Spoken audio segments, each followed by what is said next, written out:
Olá, hoje nós vamos discorrer sobre a sociologia durkheimiana em um aspecto que ela tem que é se voltar para a religião. Nós vamos analisar uma obra durkheimiana que se volta para os princípios religiosos e que chama As Formas Elementares da Vida Religiosa, que é onde esse autor vai discorrer sobre aquilo que ele considera serem os princípios religiosos que vão fundamentar todas as religiões futuras das sociedades.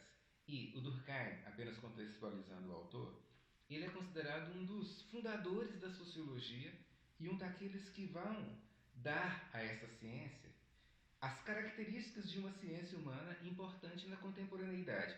E, nesse propósito de fundamentar a sociologia, um dos objetivos dele, ou um dos caminhos que ele procura nessa fundamentação, é justamente a partir do princípio religioso e da religiosidade como uma marca das sociedades.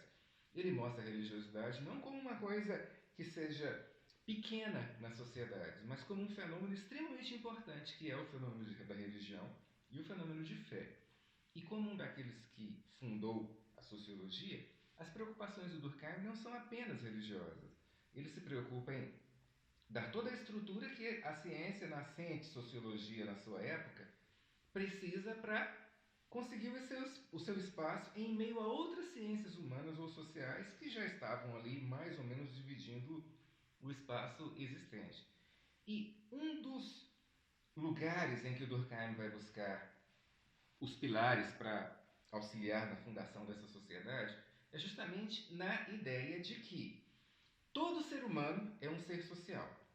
E se ele é um ser social, é a partir da sociedade que você tem de compreendê-lo e é a partir da influência que essa sociedade tem sobre ele que você pode se achegar a esse ser humano e se aproximar dele de uma forma mais proveitosa do que você faria se não tivesse a consciência dessa influência social sobre ele. Na época dele, uma série de ciências se estruturavam. Além da sociologia, a psicologia, a psicanálise se estruturava e dizia que o ser humano, em certos aspectos, ele é muito a subjetividade, muito uma individualidade. E o Durkheim questiona isso no intuito de mostrar que a sociologia era a ciência que deveria, entre outras coisas, liderar uma boa parcela das ciências humanas. Ele questiona dizendo que, muito mais do que um ser subjetivo, o ser humano ele é um ser externo, é um ser social, mais ou menos objetivo, e que é criado por essa sociedade. E um dos lugares em que isso vai se mostrar, um dos lugares em que essa força social vai se mostrar, é justamente nas formas de expressão religiosa que esses seres humanos têm. Então, o que o Durkheim faz? Ele busca nas religiões a prova ou mais um lugar que garanta a existência da sociedade como aquela célula principal, como aquela estrutura principal de qualquer organização. E ele tem algumas influências, ele vai fazer uma pesquisa voltada para aquilo que ele considera serem religiões elementares. Ele faz uma pesquisa naquelas sociedades que ele acha que, entre aspas, são mais primitivas do que a sociedade que ele vive e que, justamente por serem mais primitivas, são como se fosse uma amostra da própria sociedade ou das práticas religiosas da sociedade dele no passado. Se elas são mais antiquadas, se elas são mais primitivas do que a sociedade que eu vivo, pode ser que nela eu consiga perceber aqueles princípios religiosos que vão organizar, que vão existir dentro da própria sociedade que ele vive, que teoricamente seria uma sociedade mais complexa. E a ideia é que, em uma sociedade primitiva, que ele considera mais primitiva, seria mais fácil perceber esses elementos no seu processo de estruturação, justamente porque eles ainda não estão tão arraigados, tão imbricados e tão divididos quanto estão numa sociedade como a que ele vivia, que ele considerava mais ou menos bem evoluída em relação a essas que ele vai estudar. Então o que ele faz? Primeiro, ele se volta para essas religiões que ele considera primitivas com o intuito de mostrar que elas têm uma série de práticas que são o alicerce de toda a religiosidade contemporânea e de toda a religiosidade moderna. Ele busca em práticas como o totemismo e como exemplos dessa hipótese que ele tem. O que seria esse animismo e esse totemismo? O totemismo é uma prática de clãs, uma prática que vai além de uma família tradicional, de uma grande família que nós podemos chamar de um clã, que diz que a força daquele clã, a força daquele grupo, ele existe porque esse grupo tem ligação ou com uma planta ou com um animal e que juntos eles conseguem compartilhar, de certa forma, a força dessa planta, a força desse animal e conseguem caminhar mais ou menos unidos como um grupo. É como se fosse uma coisa de destino. Eu tenho um clã, o meu clã tem esse animal como a marca do clã, e com esse animal ou com essa planta, nós dividimos uma série de coisas, inclusive a força desse animal e a força dessa coletividade que está tanto comigo quanto com todos aqueles outros que, de uma forma ou de outra, fazem parte desse clã e tem essa sintonia, essa harmonia com esse animal que nos representa. E, por outro lado, a outra forma de religiosidade que nós citamos, que é o animismo, ela diz que as religiões, os seres humanos, as forças sobrenaturais, o transcendente, tudo isso existe não apenas no ser humano, mas existe em todas as coisas. Existe num rio, numa montanha, numa árvore, num local, num animal, no ar e no próprio ser humano. E se essas forças estão espalhadas por todos esses lugares, é possível conseguir uma comunhão com esses lugares, independente de onde eu esteja. Não é necessário que se busque num Deus, não é necessário que se busque num ser sobrenatural, a fonte dessas coisas ou o único lugar em que elas estão, porque elas estão espalhadas pelo mundo. E não apenas espalhadas nos seres humanos ou espalhadas nos seres vivos, espalhadas pelo mundo mesmo, como se fosse uma forma geral. E o Durkheim, uma outra característica que ele tem, é o fato de que, mesmo sem ser um positivista, ele é uma pessoa muito influenciada pelas ideias positivistas. E é claro que quando ele vai buscar nas sociedades que ele considera primitivas essas características religiosas que vão marcar as sociedades futuras, é uma dessas coisas que ele está mostrando, como nós vamos ver daqui a pouco. Mas, a princípio, o Durkheim vai dizer o seguinte: a primeira discussão que ele tem é com outros pensadores que, em alguns aspectos, têm as mesmas ideias dele sobre religião, mas que, em outros aspectos, têm ideias de religião e de fé muito diferentes das deles. Ele começa, por exemplo, argumentando, entre outros autores, com o Taylor, que é um muito conhecido, que trabalha a ideia de sagrado e de profano, e discordando de algumas das teorias do Taylor, quando o Taylor diz, por exemplo, que existe um mundo sagrado e um mundo profano, e que a religião tem a função de ligar esse mundo natural, que é esse mundo dos seres humanos, com esse mundo sobrenatural, que seria o mundo dos deuses. Então, existe um mundo natural e existe um mundo sobrenatural, que é o mundo dos deuses, e a religião tem como uma das suas marcas a capacidade de fazer essa ligação desses dois mundos, desse natural e desse sobrenatural. E um dos questionamentos que, entre outros autores, o Durkheim vai fazer, ele não é o único nem é o primeiro que faz esse questionamento, mas ele faz esse questionamento dentro de um prisma que para nós é interessante e que cabe bem em discussões como essa. Um dos questionamentos que Durkheim vai fazer é que a religiosidade, ou a religião, ou a fé, não necessariamente ela se preocupa com um mundo transcendente, com um mundo sobrenatural, um mundo metafísico que esteja além da possibilidade de ser pensado como um componente desse mundo. Tanto que nem toda religião tem um Deus. Se toda religião tivesse um Deus, até se poderia pensar. Se todas elas tivessem um Deus que tivesse num outro mundo, num outro patamar, e que tivesse características que não cabem nesse nosso mundo. Mas que, principalmente nas religiões primitivas, é justamente nelas que ele vai buscar, ele percebe o oposto.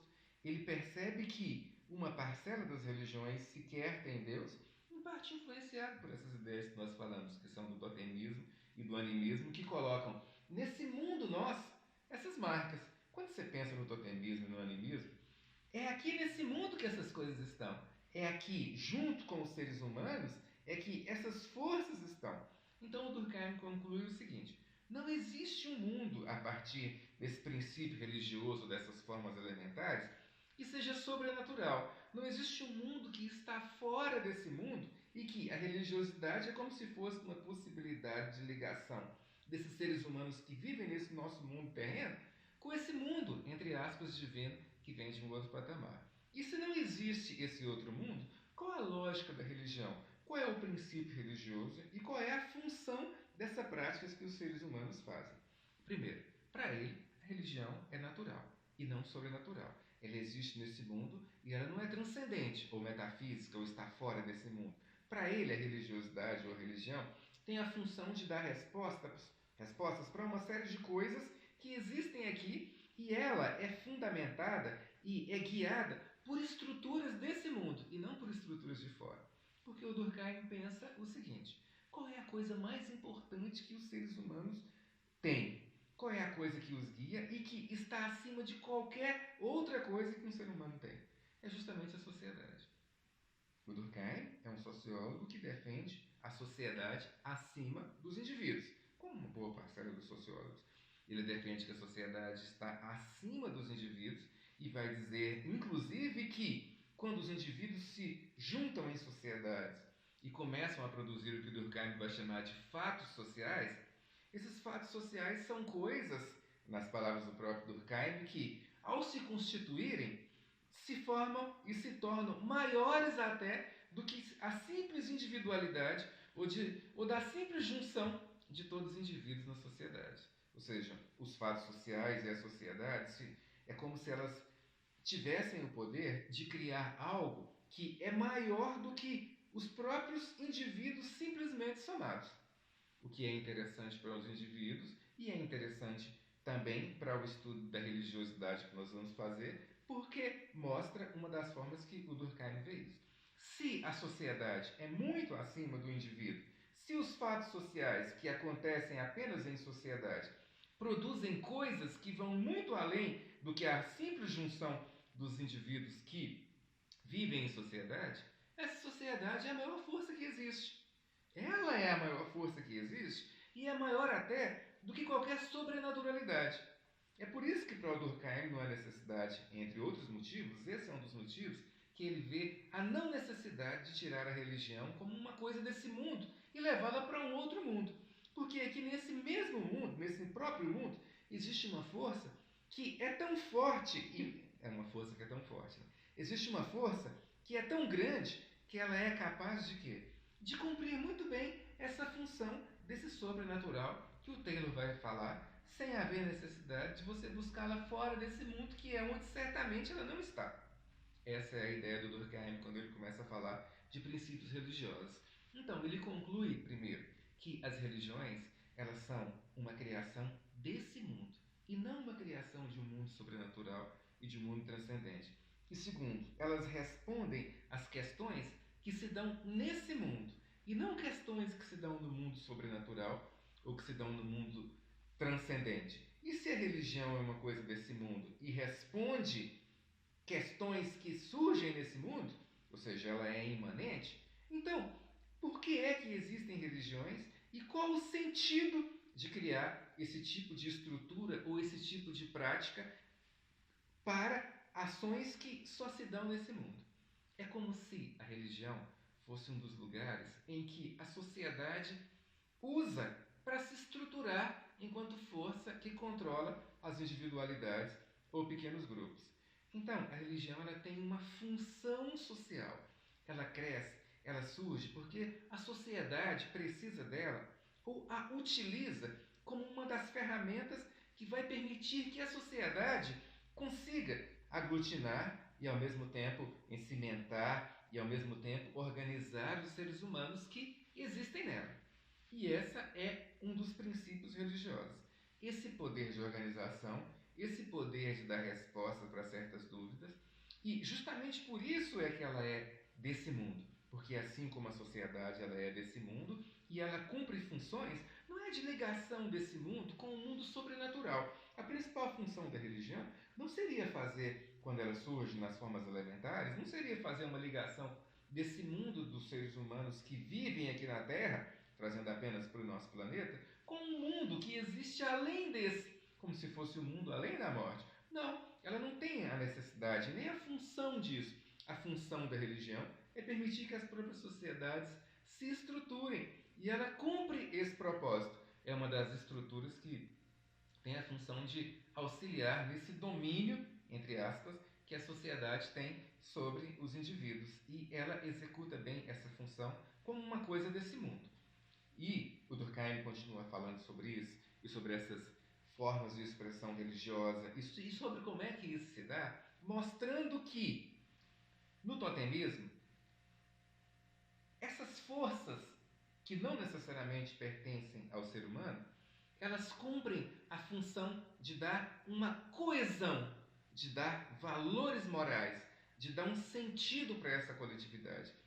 E a religião cumpre essa função nas sociedades primitivas, que ele vai usar esse termo, e nas sociedades contemporâneas. Na verdade, ele usa mais e aí o que acontece? Dentro dessa lógica que nós estamos falando.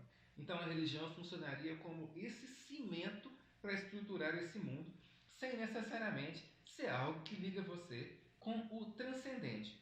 E é como se a própria sociedade, é como se a própria estrutura social ocupasse o lugar desse Deus.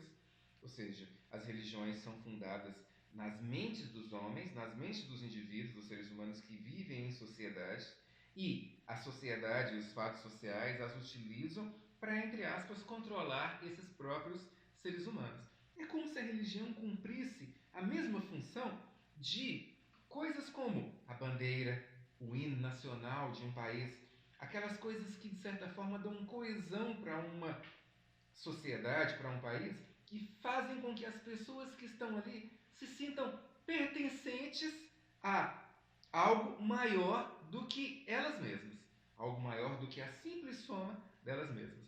Nesse aspecto, a religião cumpre bem essa função. Lembra que eu comentei que o Durkheim tem um conceito de fato social que diz que os fatos sociais são aqueles acontecimentos que se dão em sociedade e que se mostram maiores, à medida que eles se estruturam, eles se mostram maiores e com mais componentes do que a simples soma dos valores e dos indivíduos que existem em sociedade.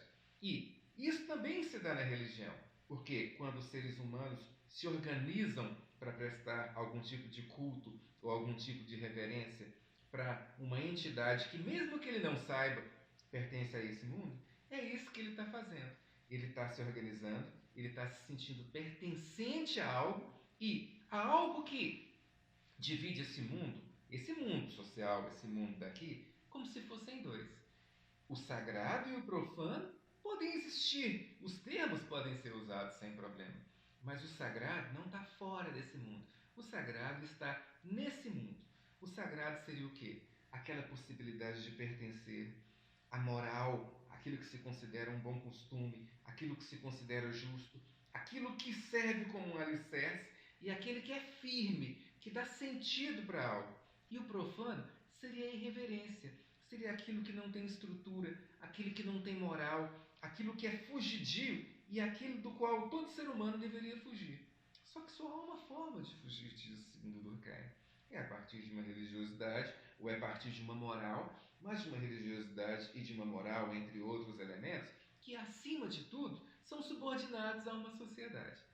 Consequentemente, se a moral é subordinada a uma sociedade, se os costumes são subordinados a uma sociedade, consequentemente, as religiões e os deuses que são criados por essas religiões posteriormente também são subordinados a essas sociedades e, em muitos aspectos, só são uma criação delas, ou uma forma com que elas se manifestam nesse mundo.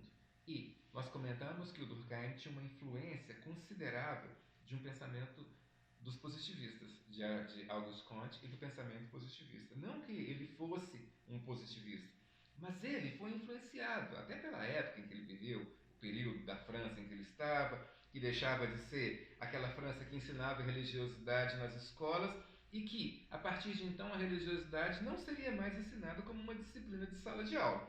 E o Durkheim passa por todas essas vivências e consegue perceber essa relação entre Estado e religião, sociedade e religião, e é isso o influencia e as próprias ideias positivistas de um progresso, de umas sociedades que caminham, que nascem a partir de uma certa perspectiva e caminham para uma perspectiva superiores a elas. Eu acho que a palavra superiores cabe muito bem aqui, já que nós estamos usando, entre outras coisas, o positivismo, que tem essa hierarquização desse mundo. É como se existissem no positivismo sociedades que são menos evoluídas e que aos poucos vão evoluindo até chegar a um patamar das sociedades que já são mais evoluídas do que ela. E o Durkheim é influenciado por essa forma de pensar e vê a religiosidade, ou a religiosidade da própria sociedade dele, como se fosse simplesmente uma continuação mais estruturada de práticas religiosas de sociedades elementares, como ele vai procurar, inclusive em sociedades australianas. E como nós dissemos, ele não é o único a proceder dessa forma. E, já que nós falamos da França, do período Durkheim e das mudanças que essa França sofre, vamos pensar então na França da Revolução Francesa e tentar encaixar nessa França da Revolução Francesa, não encaixar, tentar encontrar algum exemplo de algo que o próprio Durkheim, de certa forma, concordaria e acharia que pode ser pensado como uma possibilidade de confirmação daquilo que ele diz. Na França da Revolução Francesa, no período em que a Revolução se estrutura, havia um culto a uma deusa chamada Deusa Razão. Sérgio Paulo Rouanet tem até um texto, esse pensador tem até um texto que fala sobre isso. A razão, aquela mulher com um seio de fora, que anda pelas ruas de Paris como se fosse uma deusa, como se fosse uma Maria, ou uma deusa de um santo de uma dessas religiões, que de alguma forma ou de outra merece reverência, merece adoração. E ela sai em procissão pelas ruas de Paris e depois entra no lugar como se fosse num templo. E essa deusa razão que ele vai comentar, essa deusa que tem essa espécie, eu estou chamando de culto, mas para facilitar a explicação, que tem essa espécie de culto, é a continuação das religiões, das formas elementares. Só que agora, a partir de um outro prisma. Se as religiões das formas elementares e das sociedades elementares, como ele vai pesquisar, têm a função de servir como esse cimento da moral e da anomia e dos costumes sociais, da luta dela contra a anomia e para a moral, a religiosidade da época da Revolução Francesa, em que a deusa razão sai nas ruas de Paris, também tem a mesma função. Ela é simplesmente mais bem elaborada, porque na época da Revolução Francesa, você não está mais numa sociedade que tem formas elementares. Você não está mais numa sociedade primitiva. Você está numa sociedade que evoluiu e que agora a demanda por questões religiosas atende os mesmos interesses que aquelas sociedades, entre aspas, primitivas tinham. Mas ela atende os mesmos interesses, que é o de coesão social, a noção de pertencimento, a explicação de valores morais, a divisão desse mundo entre sagrado e profano. Ela executa essa mesma função, só que agora num outro patamar. Muito mais do que uma forma elementar, como nos locais em que Durkheim pesquisa, agora é uma forma elaborada de religiosidade, mas que, em princípio, em estrutura, é a mesma estrutura, a mesma forma de agir daquela que Durkheim busca no passado. Ou seja, todas as religiões, independente das sociedades, independente da época, ou independente de como elas se mostram, cumprem essa mesma função social, cumprem essa mesma função de servir como uma estrutura que vai permitir às sociedades se firmarem sobre algo. Mas é claro que as formas com que a sociedade se utiliza das expressões religiosas não necessariamente são claras para a maioria das pessoas. Nós vamos pegar um exemplo aqui para mostrar que a ideia da religião como sendo algo social, mesmo que seja a religião uma criação social na visão do Durkheim, não quer dizer que todas as pessoas têm isso como uma verdade. O sociólogo pensa que é assim, mas para o fiel pode ser diferente. Para o fiel pode ser que realmente exista uma divindade. E o Durkheim vai dizer, se ele acredita, e uma boa parcela acredita, é claro que ele está errado. Mas há um choque quando o fiel vê aquela entidade que ele considera como divina sendo colocada na simples condição de humana ou na simples condição de algo que só existe aqui nessa sociedade. Nós vamos ver um vídeo agora da Thaís, aluna do 4º ano, declamando uma parte do Evangelho segundo Jesus Cristo, no qual se fala da concepção de Jesus Mas que José Saramago, nessa obra literária, mostra a concepção de Jesus como uma coisa muito mais humana do que divina. Ele mostra uma situação em que Jesus nasce a partir de um ato sexual de Maria e José. E o Espírito Santo, ou Deus, quando chega para consumar esse ato, o ato já aconteceu e Jesus passa a ser um ser simplesmente humano. Numa forma de mostrar essa força da ideia de que, mesmo que a religião cumpra essa função de ser uma ferramenta da sociedade, não necessariamente ela diz isso para todas as pessoas que acreditam na religiosidade. Muitas vezes parece que tentar mostrar para essas pessoas que há muito mais do que simplesmente questões desse mundo é uma das marcas da religião. Até que há um choque, tanto que há um choque, quando se vê alguém falando tão cruamente sobre o nascimento de Jesus como um ser simplesmente humano, como Saramago vai fazer. Mas isso faz com que a religião saia desse mundo e vá para o mundo transcendente? Não. Isso só mostra o tanto que aquilo que a sociedade quer que você acredite é forte. Aquilo que ela quer que você acredite, para que ela possa se estruturar melhor, é forte a ponto de você não perceber a falta de lógica dessa forma de pensar, segundo o Durkheim. Então nós vamos ver agora a Thaís declamando essa parte do livro O Evangelho segundo Jesus Cristo. Como se movesse no interior da rodopiante coluna de ar, José entrou em casa, cerrou a porta atrás de si e ali ficou encostado por um minuto, aguardando que os olhos se habituassem à meia penumbra. Ao lado dele, a candeia brilhava palidamente, quase sem irradiar luz. Inútil. Maria, deitada de costas, estava acordada e atenta, olhava fixamente um ponto em frente e parecia esperar. Sem pronunciar a palavra, José aproximou-se e afastou devagar o lençol que a cobria. Ela desviou os olhos, soergueu um pouco a parte inferior da túnica, mas só acabou de puxá-la para cima, à altura do ventre, quando ele já se vinha debruçando e procedia do mesmo modo com a sua própria túnica. E Maria, entretanto, abrira as pernas. Ou as tinha aberto durante o sonho e desta maneira as deixara ficar, fosse por inusitada indolência matinal ou pressentimento de mulher casada que conhece os seus deveres. Deus, que está em toda a parte, estava ali, mas sendo aquilo que ele é, um puro espírito. Não podia ver como a pele de um tocava a pele do outro, como a carne dele penetrou a carne dela, criadas uma e outra para isso mesmo. E provavelmente já nem lá se encontraria quando a semente sagrada de José se derramou no sagrado interior de Maria.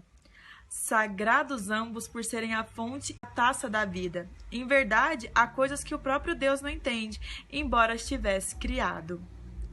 Tendo, pois, saído para o pátio, Deus não pôde ouvir o som agônico como um estertor que saiu da boca do varão no instante da crise, e menos ainda o levíssimo gemido que a mulher não foi capaz de reprimir. Apenas um minuto, ou nem tanto, repousou José sobre o corpo de Maria.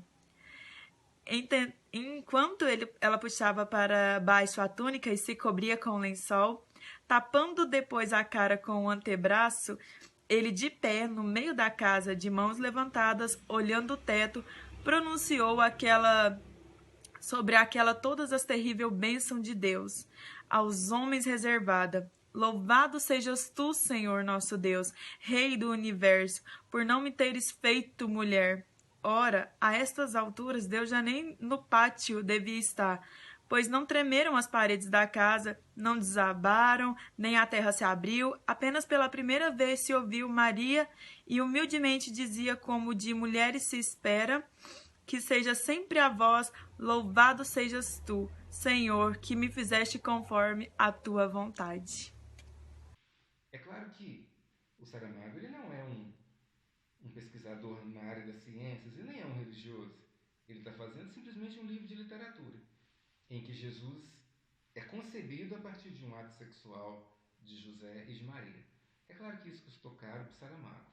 Ele teve inclusive que sair do próprio país por pressões que ele sofria por mostrar duas das entidades ou das simbologias mais fortes do cristianismo como se fossem tipicamente humanos. No caso, José não, no caso Jesus e Maria. Mas a religiosidade para o Saramago, essa que ele mostra, é a mesma religiosidade que o Durkheim fala. Ou seja, estão percebendo aí? Jesus, Maria, José são seres humanos que vivem coisas humanas e que são uma criação social. Não que ele fosse um positivista, mas ele foi influenciado, até pela época em que ele viveu, o período da França em que ele estava, que deixava de ser aquela França que ensinava religiosidade nas escolas e que, a partir de então, a religiosidade não seria mais ensinada como uma disciplina de sala de aula. E o Durkheim passa por todas essas vivências e consegue perceber essa relação entre Estado e religião, sociedade e religião, e isso o influencia e as próprias ideias positivistas de um progresso, de umas sociedades que caminham, que nascem a partir de uma certa perspectiva e caminham para uma perspectiva superiores a elas. Eu acho que a palavra superiores cabe muito bem aqui, já que nós estamos usando, entre outras coisas, o positivismo, que tem essa hierarquização desse mundo. É como se existissem no positivismo sociedades que são menos evoluídas e que aos poucos vão evoluindo até chegar a um patamar das sociedades que já são mais evoluídas do que ela. E o Durkheim é influenciado por essa forma de pensar e vê a religiosidade, ou a religiosidade da própria sociedade dele, como se fosse simplesmente uma continuação mais estruturada de práticas religiosas de sociedades elementares, como ele vai procurar, inclusive em sociedades australianas. E como nós dissemos, ele não é o único a proceder dessa forma. E, já que nós falamos da França, do período do Durkheim e das mudanças que essa França sofre, vamos pensar então na França da Revolução Francesa e tentar encaixar nessa França da Revolução Francesa, não encaixar, tentar encontrar algum exemplo de algo que o próprio Durkheim, de certa forma, concordaria e acharia que pode ser pensado como uma possibilidade de confirmação daquilo que ele diz. Na França da Revolução Francesa, no período em que a Revolução se estrutura, havia um culto a uma deusa chamada Deusa Razão. Sérgio Paulo Rouanet tem até um texto, esse pensador tem até um texto que fala sobre isso. A razão, aquela mulher com um seio de fora, que anda pelas ruas de Paris como se fosse uma deusa, como se fosse uma Maria, ou uma deusa de um santo de uma dessas religiões, que de alguma forma ou de outra merece reverência, merece adoração. E ela sai em procissão pelas ruas de Paris e depois entra no lugar como se fosse num templo. E essa deusa razão que ele vai comentar, essa deusa que tem essa espécie, eu estou chamando de culto, mas para facilitar a explicação, que tem essa espécie de culto, é a continuação das religiões, das formas elementares. Só que agora, a partir de um outro prisma. Se as religiões das formas elementares e das sociedades elementares, como ele vai pesquisar, têm a função de servir como esse cimento da moral e da anomia e dos costumes sociais, da luta dela contra a anomia e para a moral, a religiosidade da época da Revolução Francesa, em que a deusa razão sai nas ruas de Paris, também tem a mesma função. Ela é simplesmente mais bem elaborada, porque na época da Revolução Francesa, você não está mais numa sociedade que tem formas elementares. Você não está mais numa sociedade primitiva. Você está numa sociedade que evoluiu e que agora a demanda por questões religiosas atende os mesmos interesses que aquelas sociedades, entre aspas, primitivas tinham. Mas ela atende os mesmos interesses, que é o de coesão social, a noção de pertencimento, a explicação de valores morais, a divisão desse mundo entre sagrado e profano. Ela executa essa mesma função, só que agora num outro patamar.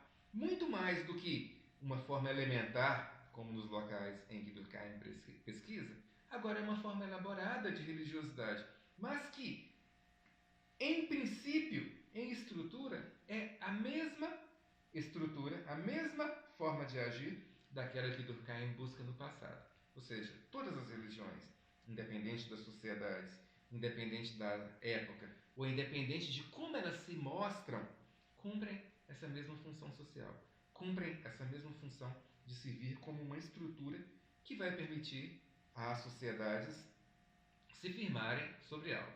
A visão do Durkheim, ela rompe com algumas características que são típicas de sociedades como a nossa. A nossa noção de religiosidade, ou a noção de religiosidade de uma parcela nossa, caminha para a ideia de que existe um mundo sobrenatural e que existe um Deus nesse mundo sobrenatural. E o que o Durkheim está querendo dizer não é que essa forma de pensar seja equivocada, mas que não é possível reduzir as religiões apenas à ideia de que existe um mundo imanente e que existe um mundo transcendente. O imanente seria de coisas desse próprio mundo que nós temos mais ou menos controle sobre ela. E o transcendente seriam daquelas coisas que estão além desse mundo e que seria nesse mundo sobrenatural que uma parcela dos pensadores diziam. E ele vai dizer que não, que independente dessas marcas, a religiosidade das sociedades elementares, aquelas formas de expressão religiosas elementares, cumprem as mesmas funções da religiosidade que nós citamos da deusa razão da época da Revolução Francesa e, ao mesmo tempo, cumprem as mesmas funções da religiosidade contemporânea, que pode até parecer uma religiosidade estruturada, que fala de um mundo que está além desse, de um futuro que está além desse. Mas para Durkheim, muito mais do que isso, ela cumpre a mesma função que cumpria aquela. As palavras podem ser até de um mundo transcendente. A forma de dizer para o fiel que ele deve se comportar de uma forma ou de outra pode até ser a forma de um mundo que se baseia, ou que acha que está baseado naquilo que não existe nele. Mas o Durkheim vai dizer que não, que a função dessa religiosidade, mesmo que ela tente ou inconscientemente ela se mostre diferente, é a mesma da religiosidade das sociedades primitivas. Ou seja, a nossa religião não está aqui na essência, mesmo que uma parcela dos fiéis ache, ela não está aqui para te levar para um céu. Ela está aqui para cumprir uma função social. Ela não está aqui para depois da morte você ir para um purgatório, você ir para um inferno, ou você ir para um céu. Ela está aqui para cumprir uma função social, que é a função de dar valores morais, que é a função de resolver uma série de coisas que, socialmente falando, podem não estar bem resolvidas. E mesmo que isso pareça se chocar com a religiosidade contemporânea e com a forma que ela se mostra, para ele a religiosidade é isso. Essa marca e essa característica. A partir daí, o que se percebe? Que a expressão religiosa do Durkheim, se ela tem pontos de rompimento com um de outro filósofo, de outro sociólogo, que é Weber, ela também tem muita similaridade. A ideia de que a religiosidade em Weber, em uma passagem que ele vai dizer, diz que a função da fé é fazer com que os homens andem bem nesse mundo, nesse mundo.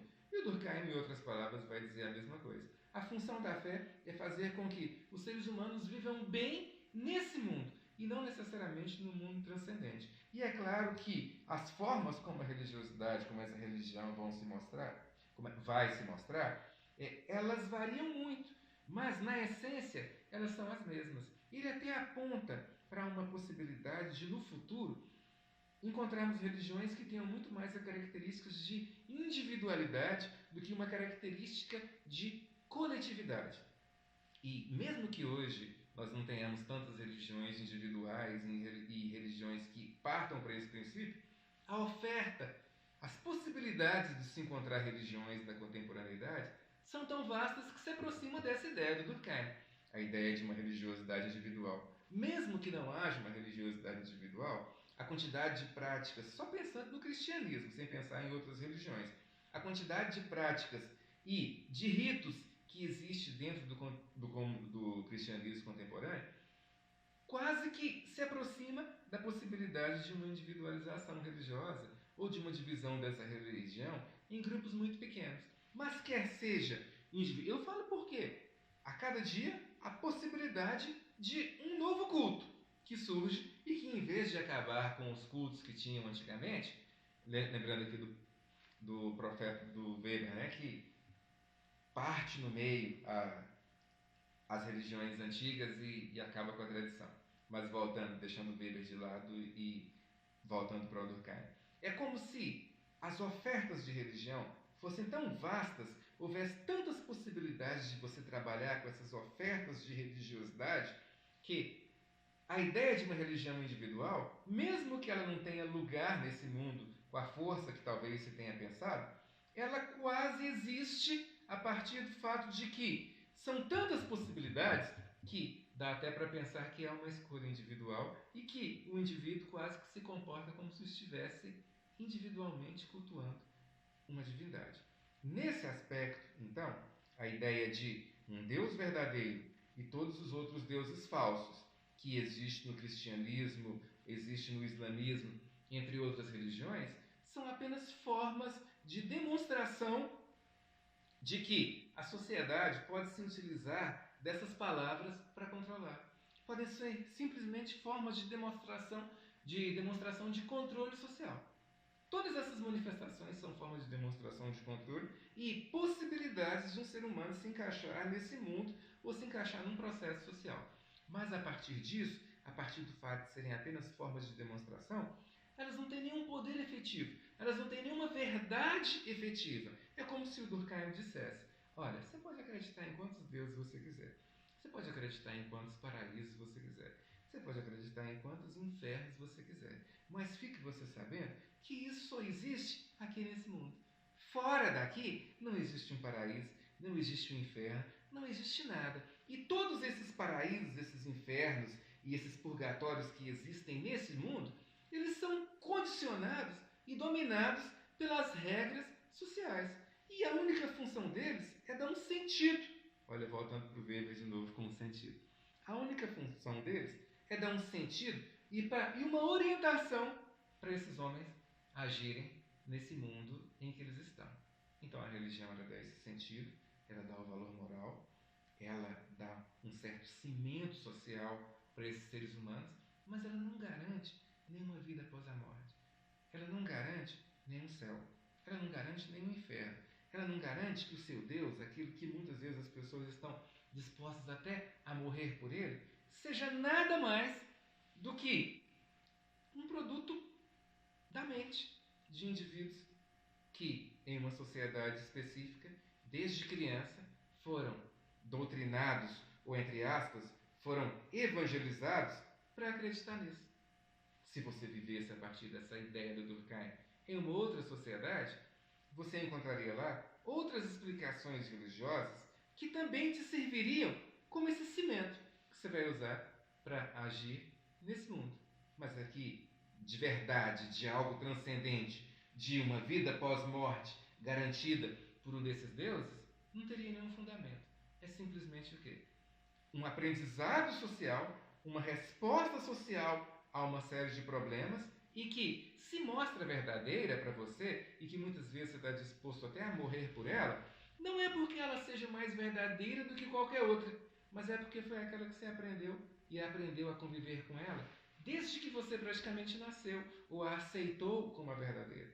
Mas o que a faz ser verdadeira não é o fato dela dar, entre outras aspas, garantia de que existe algo sobrenatural ou algo transcendente. O que a faz verdadeira é o fato de que ela se subordina, acima de tudo, ela se subordina à sociedade e nesse processo de subordinação, ela é quase que ordenada, quase que mandada a cumprir essa função de fazer com que os seres humanos se voltem para esses valores que nós acabamos de falar, incluindo o valor moral.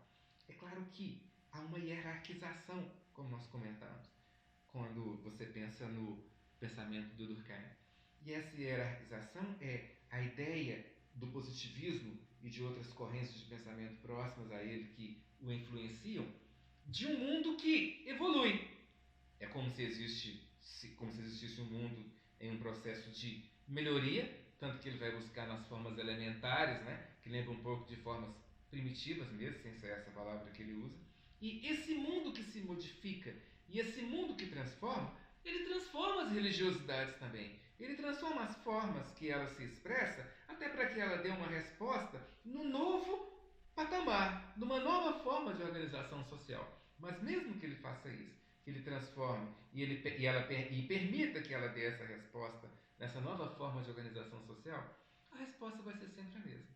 A resposta vai ser sempre a mesma. Religiosidade é imanente, religiosidade pertence a esse mundo, religiosidade não tem nenhuma ligação com o mundo exterior. Eu digo exterior no sentido de um mundo sobrenatural e que está além das próprias coisas dos seres humanos. E a coisa mais poderosa que existe a partir dessas ideias de Durkheim não são necessariamente o poder de um Deus, mas é o poder da sociedade, que cria, entre outras coisas, até os deuses, para que os membros que nela vivem possam mais cedo ou mais tarde serem por elas guiados. Então, essas marcas, essas coisas, esses direitos e essa disposição dos seres humanos de morrer por algo ou de morrer por uma causa não são nada mais do que simplesmente a sociedade os comandando e fazendo de uma infinidade de formas. E a única forma que ela precisa para fazer isso, e a única forma que ela tem para fazer isso, não é religião. Mas a religião cai muito bem nesse sentido. E aí, quando você pega o Durkheim e o pensa a partir de outros dois fundadores da sociologia, que é justamente o Weber e o Marx, você percebe quase que uma sintonia entre os três. Os três vão dizer o seguinte: não existe esse mundo sagrado, não existe esse mundo em que exista um Deus, quer seja o Deus cristão ou quer seja o Deus de uma outra religiosidade. Esses seres só existem nesse mundo e cumprem essa função, que foi a que nós dissemos, que é permitir que a sociedade se organize e que conduza melhor os seus membros. E a religiosidade é uma das ferramentas que ela se utiliza para isso. É claro que a resposta desses três autores, nós citamos o Weber, o Marx e o Durkheim. É claro que a resposta desses três autores não vai ser a mesma.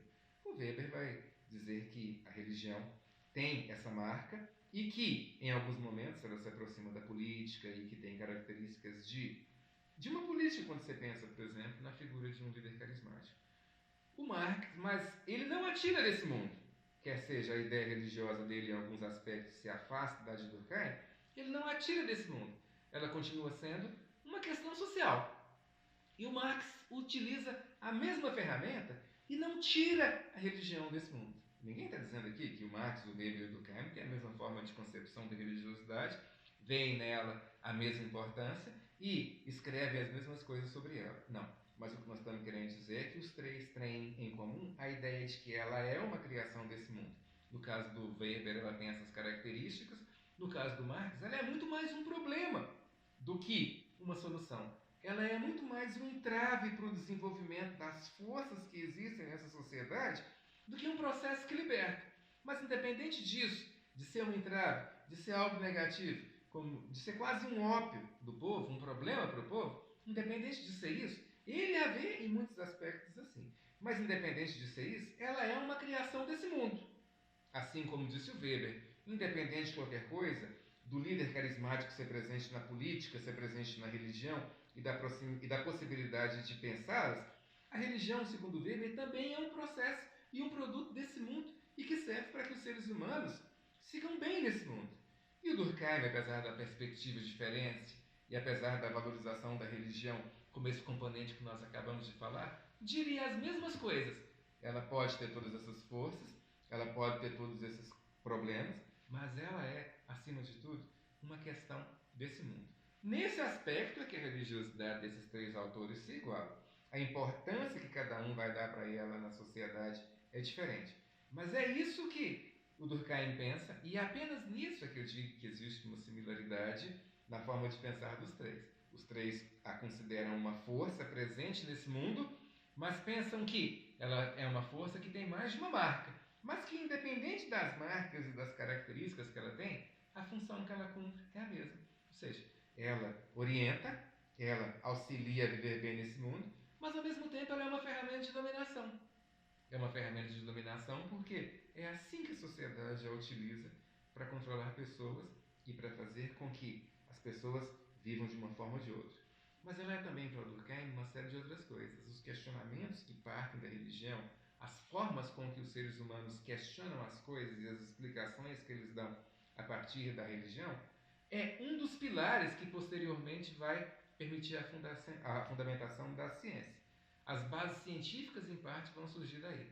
os questionamentos religiosos vão sendo organizados e vão sendo discutidos, e a argumentação sobre eles vai se transformando em algo tão racional que posteriormente é um dos lugares em que a religiosidade vai continuar existindo, mas que as ramificações dessas formas de pensar o mundo, dessas concepções de mundo que vão ficando cada vez mais complexas e que vão desembocar no conhecimento científico, também nascem dentro das religiões e dessas práticas. E ela perpassa praticamente toda a sociedade, quer seja a sociedade das formas elementares que ele vai estudar, quer seja sociedades que talvez ele considere mais complexas. Tanto que nós demos o exemplo. Elas estão nessas primeiras sociedades, não necessariamente ligadas a um Deus, então não necessariamente ligadas a um sobrenatural. Mesmo quando se pensa que uma religiosidade está ligada a um sobrenatural, não há uma garantia de que isso se dê, pode ser simplesmente um engano, mas ela se fundamenta nessas coisas todas e, acima de tudo, para fazer aquilo que para o Durkheim é mais caro: permitir que a sociedade se projete cada vez mais acima dos indivíduos. E lembrando que essa preocupação do Durkheim em colocar a sociedade como uma espécie de divindade, ele não usa esse termo, viu? É só para, já que nós estamos falando da questão religiosa, essa de colocar a sociedade como uma espécie de divindade, ela tem esses propósitos. Primeiro, ele pensa isso mesmo, ele pensa que a sociedade é o principal alicerce que existe. E isso é algo que nas pesquisas dele, nos escritos e em tudo aquilo que ele faz, ele deixa muito evidente. A sociedade é o principal cimento que existe e que vai alimentar toda essa estrutura em que os seres humanos vivem. Mas, além disso, de ser esse cimento e dessas coisas todas, ela é aquilo que nós dissemos: a possibilidade de fundamentação de uma série de coisas. Quer seja uma religião que, mesmo sem ser individualizada, atenda a um pequeno grupo, esse pequeno grupo faz parte de um grupo maior, que é um grupo social. E ela cumpre essa função na sociedade primitiva, cumpre na Revolução Francesa e cumpre hoje. E essa religiosidade tem essas marcas. Mas, acima de tudo, e recapitulando, primeiro, não existe um mundo sobrenatural na visão do Durkheim. A influência dele, que vem do positivismo, diz que existe quase que uma hierarquia social e que as sociedades vão mais ou menos evoluindo no tempo e evoluindo com as suas características, e os processos religiosos, em certos aspectos, quase que acompanham essas evoluções e se modificam a ponto de se mostrarem, como nós dissemos, a deusa razão, que é a deusa da época do iluminismo que andava pelas ruas da França e que é até difícil conceber como uma entidade religiosa, e talvez pareça mais uma entidade racional do que essa. Mas, entidade religiosa ou não, ela tem aspectos de religião, mas cumpre a mesma função. A mesma função do totemismo, não diria, mas próxima da dele, que é permitir a ideia de um vínculo, a ideia de um pertencimento. Ela cumpre bem isso. E ainda tem essa função, quando ela distingue o sagrado e o profano, mesmo que tanto o sagrado e o profano sejam mais ou menos faces da mesma moeda, e os dois existentes nesse mundo, mesmo que o sagrado e o profano sejam existentes nesse mundo e não no mundo transcendente, o transcendente, como eu já disse, é no sentido de algo que existe fora desse mundo dos seres humanos e que pode ser pensado e tocado por nós. Ela cumpre essa função. Ela pode se fazer de várias formas, mas a ideia é a mesma. E é então para que serve uma religião? Qual é a lógica da religião, segundo Durkheim? Não é te levar para o céu, não é garantir que você vai ter uma vida maravilhosa ao lado de Alá, ou ao lado de Jesus, ou ao lado de quem quer que seja.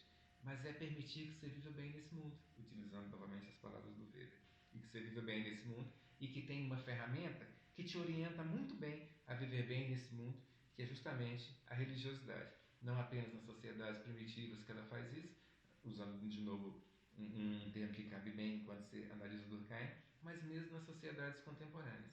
E a ideia de alguém acreditar que é diferente não faz a religião ser diferente na visão do Durkheim. A ideia de alguém acreditar que o meu Deus é o verdadeiro, a minha fé é a verdadeira, não faz a sua fé ser verdadeira na visão do Durkheim.